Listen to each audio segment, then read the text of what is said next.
Don't mind me, just getting 60 strength on our newly unlocked gemstone friend here. Hi, I'm Lorebound, and unlike other Ironman, I'm not able to use items, fight enemies, or make stuff unless the game explicitly tells me through NPC dialogue, books, or other in-game text. That's why it feels so good to finally have myself a training method. And oh, speaking of NPC dialogue unlocking items, it seems like Dr. Jekyll has a present for us. No, not the potion, which remains locked, but the dialogue, the herb itself. This is all the while I was waiting for polls and reading comments, and could I have been that dumb? Where's the notes?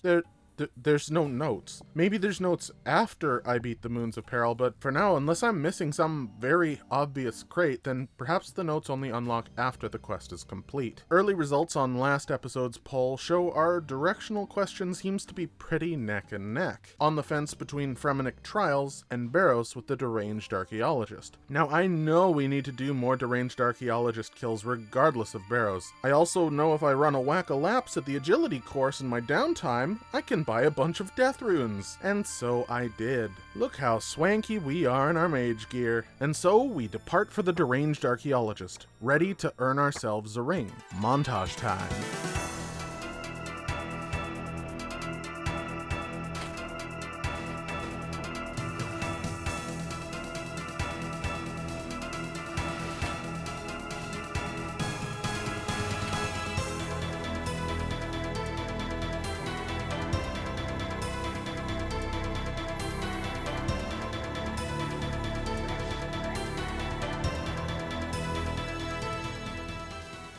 "49 kills and no ring. We're running out of runes again. That whole stock we just had, gone. It's only been, what, like an hour and a half? I have to assume that the ring is like the Dagannoth Kings, so like 1 in 128 or 1 in 256. So I feel we have a while longer before I'm at the drop rate, so let's hope we don't go dry. Regardless, that takes us back to the polls, and it's gonna be another battle between two titans then. Alright, fine. It's another both episode. Aye, the Fremennik province, home of the Fremennik and their trials. We casually enter the main hall and speak to Brunt the chieftain. He finds it off that I would be interested in helping them, as he was sure an outlander like ourselves would hate adventure and battle. But to qualify for such quests, we need to become a Fremennik ourselves, and since we're not born into the clan, we have but one option: to be voted in by the Council of Elders. 7 members I need to convince. How we do so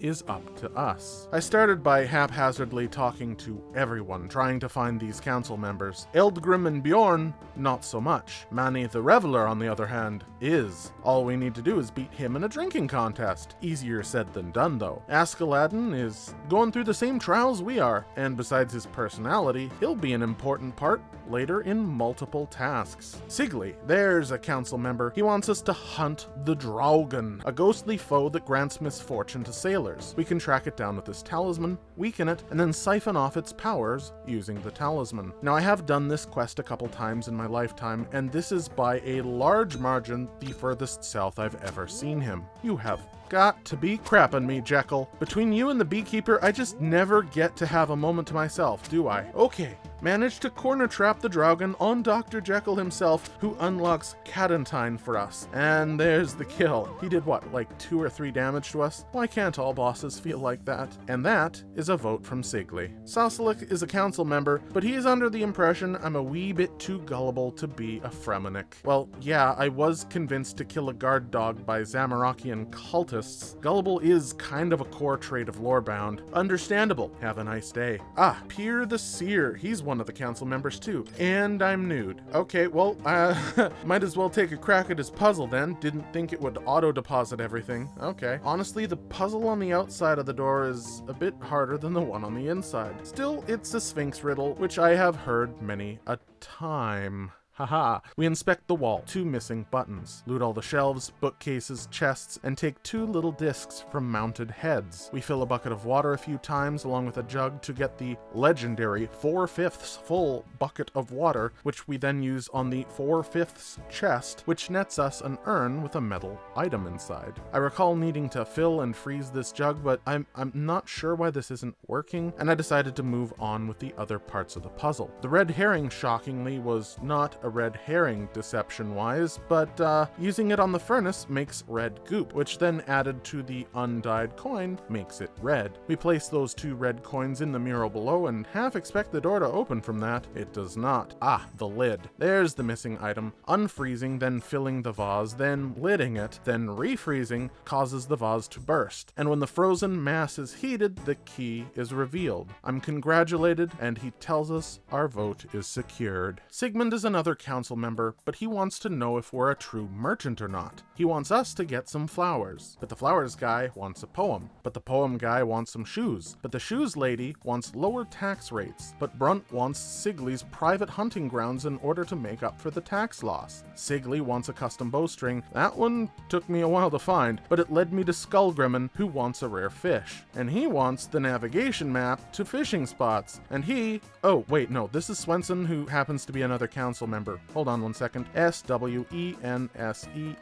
Vote for me, please. Woohoo! Anyways, he wants Pier this year's weather prediction. And Pier wants a security detail. Thorvald, another council member, wants us to test our metal in a fight to the death without any equipment. Agreeable, but let's get back to the task at hand and circle back. He wants a place at the champions table at the Long Hall. Manny, one of those members, would give us a token if only the barkeep would make her legendary cocktail for him, even just once. Thora, though, is not willing to make it, unless we can get a written promissory note from Askeladdin saying that he will not enter the Long Hall to harass the barkeep. And Askeladdin wants 5k cash. Finally, we have something we can help with. Grabbing some money and a lot of food, we head back to Thorvald, where we fight Koshai the Deathless thrice, and then, die. But then we lived. Yet he didn't want us to win, he just wanted us to prove our bravery and mettle in combat, which we did. Walking from Thorvald to Askeladdin, we also bump into Olaf, another council member, who says that we can earn his vote if we play a song in the Long Hall. He then gives us a rundown on how to make a lyre, where to get the wood, what to string it with, where to get everything. He also suggests tuning our lyre using the blessing of the Fosgrimmen, I hope I'm saying that right, who accepts offerings of shark, manta, and sea turtle actually being a new unlock for us. Okay, time to run this one small favor fetch quest back. Here's the note, here's the cocktail, here's a spot at the table, here's your protection, here's your weather cap, here's your fishing chart, here's your slightly off-colored tuna, here's your bowstring, here's your hunting grounds, here's your lower taxes, here's your boots, here's your love ballad, and here are your flowers. I'll be here till Thursday, try the veal. Getting a non-alcoholic keg from the poison cellar to the south and the beer from the same location, we grab a cherry bomb from the bridge builder and,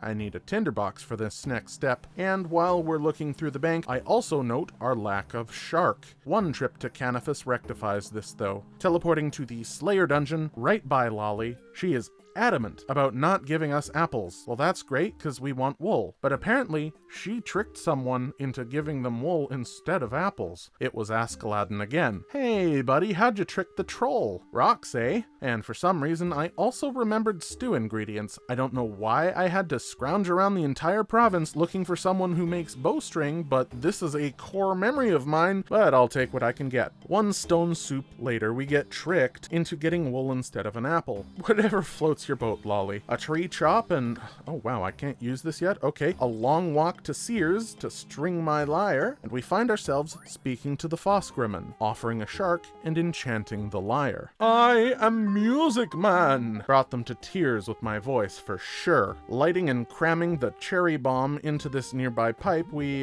nope, that was not the proper order of events. We used the keg on the non-alcoholic keg. There we go. There's the distraction. Challenge Manny to a round 3, and we get his vote. Returning to Brunt, we tell him that we have our 7 votes, and he welcomes us to the Fremennik, completing the quest, and bestows upon us a new name, Darton. Okay, not bad. I don't mind that name. While we're here, we ask about his hat, who mentions that we can get one from Skullgrimman's shop, but he gives us no dialogue there. Damn. Alright, well, time for Phase 2, Waterbirth Island. We need Dagonoth to get us some armor, and Jarvald calls the Dagonoth Daggermouths. That is not good, as there are many enemies in the Waterbirth dungeon, including the kings. I'm gonna need a more specific mention of them. Oh, wait, I know. Horror from the Deep is Oh, wait, we don't have the requirements. Need to do the bar crawl, eh? Punch card, please. Yo ho, a barbarian's life for me. Check, please. Oh, smashy vials, yes, please. Yeah, so Horror from the Deep is usually a really easy quest following the guide. I remember this thing taking only a couple minutes, but we don't have a guide. And since we did it so quickly, I remember very little about this quest except for a door and a boss. Larissa is worried about her boyfriend, the lighthouse is down, he's locked the door, and to make matters worse, her route home has been blown out by a recent storm and now she's trapped on the island. Her cousin has a spare key and she doesn't know his exact location, but she knows he has a strong interest in agility. His name is Gunyorn. Also, I'll need 2 planks and 60 steel nails in order to fix the bridge enough for her to cross again. Key please. Bridge please. Satisfied, we enter the lighthouse, loot his private books, and, well, there's the Dagannoth mention right there. Need we go further? No. Will we go further? Sure, why not? It seems the door is well explained here, requiring 1 of each basic rune, 1 melee weapon, and 1 arrow to unlock. I feel bad for whoever actually was this person, though.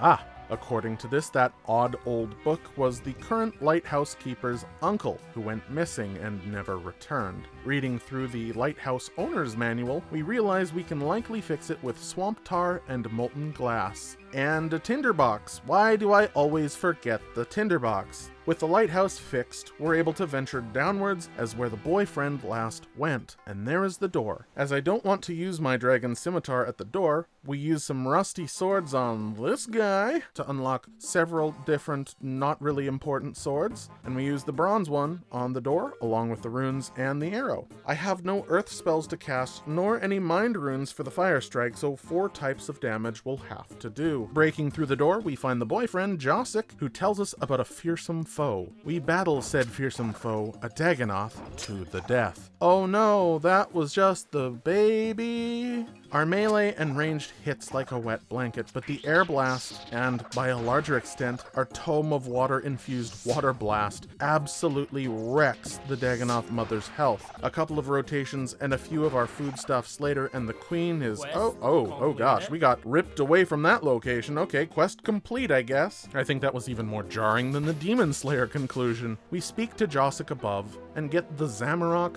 book. All 3 of the core books are actually unlocked thanks to Wizard Treborn's Cake of Guidance events, so it's inconsequential which of the 3 we pick up right now to my knowledge. Just know we're not losing out by picking the one that might give us a damage bonus. Finally, ready to take on the Dagannoths, we grab our best prayer gear and make our way to Waterbirth Island and into its depths. The Dagannoth kills, though, are fairly slow, but manageable, and as I experiment around with the different locations I can kill these guys in, I recall a comment from a while ago, and I also remember a really important thing that I'm sure many of you have been screaming at me for the last 10 minutes. Rock shell armor, the upgrade that I was looking for, comes from giant rock crabs, not the Dagannoth. The spined armor comes from these guys, and while yes, it would be a sizable ranged improvement for us, we need anti-slash armor specifically, and our rune plate, Addy medium helm, plank gauntlets already dwarf the stats that would likely come with the ranged gear.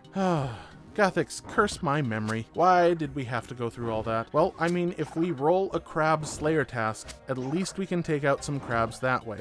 So we have something to look forward to. Speaking of, combat level is now, over 70, which means we have a new Slayer Master. Well, that's an interesting one. We could definitely blast through it using Water Blast, but we really don't have the death runes to spare right now. Well, since I do technically need runes, I have so many points now. Before I proceed too much further though, I want to collect some of these rewards to see if we can unlock talismans this way. There's a pearl unlock, and there's an intricate pouch. Cool. It seems like we also need to find mention of the pouches as well. Guess they aren't in the collection log.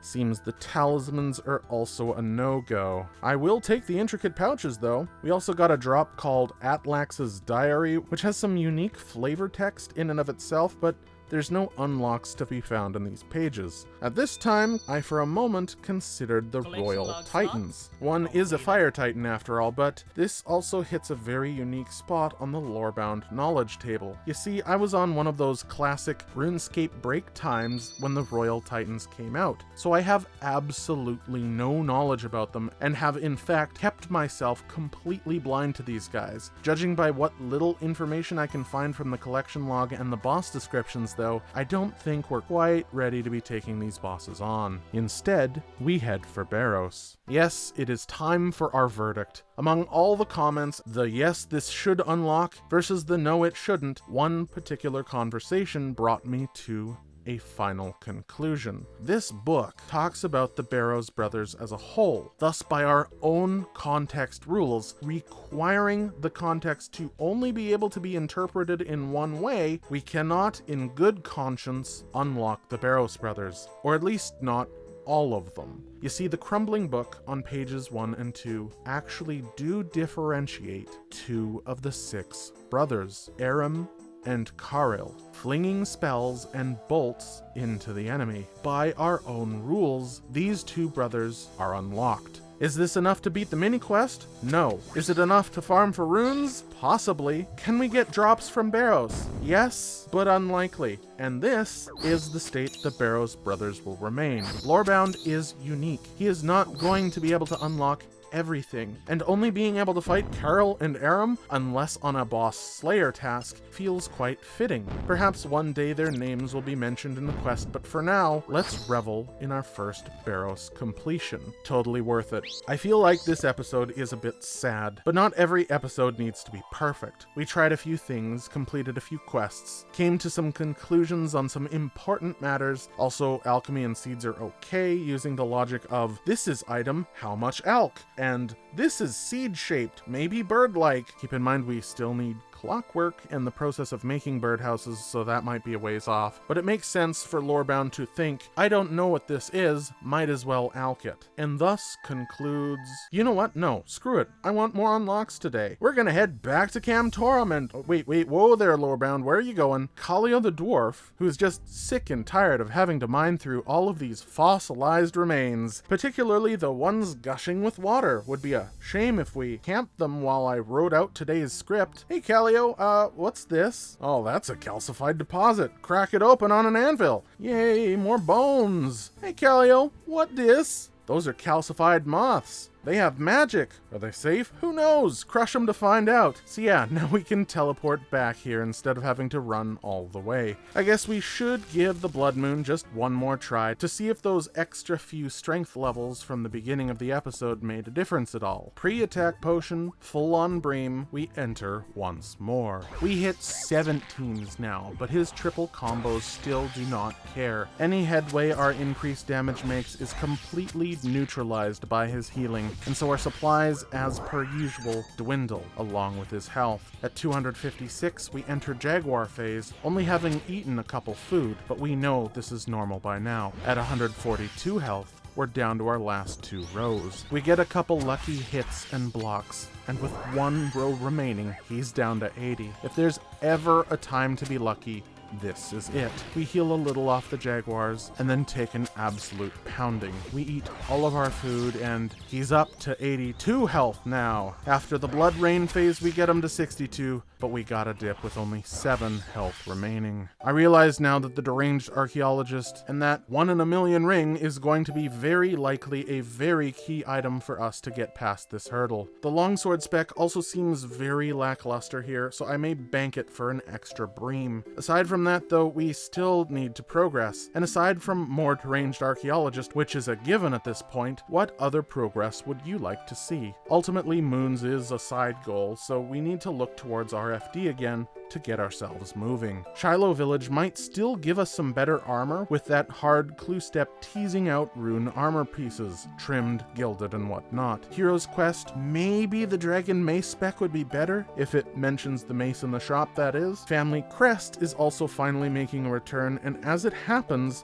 it's also the second of 2 impossible hurdles for Lorebound. If you want to tackle this problem head on, so we can talk about the rule exceptions sooner rather than later, figure we might want to get this out of the way. And that's it. 3 options this time. Please vote by heading over to the polls tab and clicking the link in the description below. Thank you for watching, everyone, and a super special thank you to all of our channel members: Harry Enjoys Ducks, Ahumaya, Rivacious, and Nantuko Avatar. If you've made it this far and have not subscribed, you should really consider hitting that button, as it's free and it really helps out. See you in the next one. Toodles!